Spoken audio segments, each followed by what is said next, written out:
ষড়যন্ত্র করে জামায়াত আমিরের এক্স হ্যান্ডেল অ্যাকাউন্ট হ্যাক করে নারী বিদ্বেষমূলক পোস্ট করা হয়েছে, এমন মন্তব্য করেছেন জামায়াতের আমির ডক্টর শফিকুর রহমান।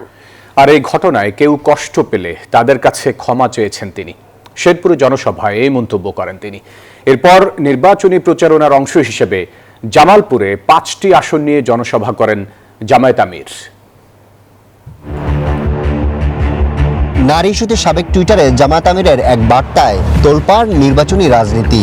সামাজিক যোগাযোগ মাধ্যম ছাড়িয়ে বিতর্ক এখন রাজনীতির কেন্দ্রবিন্দুতে। ষড়যন্ত্রকারীরা জামায়াতের আমির ডাক্তার শফিকুর রহমানের টুইটার অ্যাকাউন্ট নিয়ন্ত্রণে নিয়ে আপত্তিকর পোস্ট দিয়েছে দাবি করে দলের পক্ষে দেয়া হয় সাফাই। টাইমটা জোনের কারণে চেঞ্জ হয়েছে, এটা মূলত 5টা 9 মূলত চেঞ্জ হয়েছে।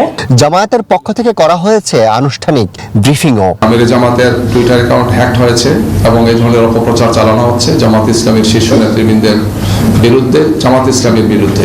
এখানেই শেষ নয়, শেরপুরে জনসভায়ও টুইটার অ্যাকাউন্ট হ্যাক করে নারী বিদ্বেষমূলক পোস্ট করা হয়েছে মন্তব্য করেছেন জামায়াতের আমির ডাক্তার শফিকুর রহমান।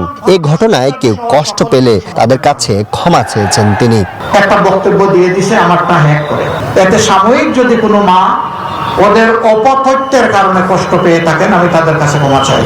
টানা তৃতীয়বার অর্জন করেছে দেশের সেরা সুপার ব্র্যান্ড স্বীকৃতি বসুন্ধরা টিস্যু। শেরপুর পৌর পার্কে 3টি আসনের জনসভায় যোগ দেন আমির। বলেন, যারা নিজ দলের কর্মীদের হত্যা করে এখন জামাত কর্মীদের হত্যা করছে, তাদের হাতে দেশের মানুষ নিরাপদ নয়। মানুষকে আল্লাহ বিবেক দিয়েছেন, বিবেক দেওয়ার পরেও এই ধরনের হুঙ্কার যারা দেয়, অপকর্ম যারা করে, আল্লাহ বলছেন এরা পশুর চেয়েও খারাপ। এরপর তিনি নির্বাচনী প্রচারণার অংশ হিসেবে জামালপুরে 5টি আসন নিয়ে জনসভা করেন জামায়াত আমির। বলেন, দুর্নীতিমুক্ত সমাজ গড়ে তোলা হবে, নিশ্চিত করা হবে জবাবদিহিতা। 1400 তরুণী যুবক যুবতী তাদের নেতৃত্বে সারা দেশবাসী যে জন্য সংগ্রাম করেছেন, ওই সংগ্রামের ওই দাবি বাস্তবায়ন, ওই স্বপ্ন বাস্তবায়ন হচ্ছে আমাদের অঙ্গীকার। রেজাউল করিম হত্যায় জড়িতদের গ্রেফতার করে বিচারের আওতায় আনার দাবি জানান নেতাকর্মীরা।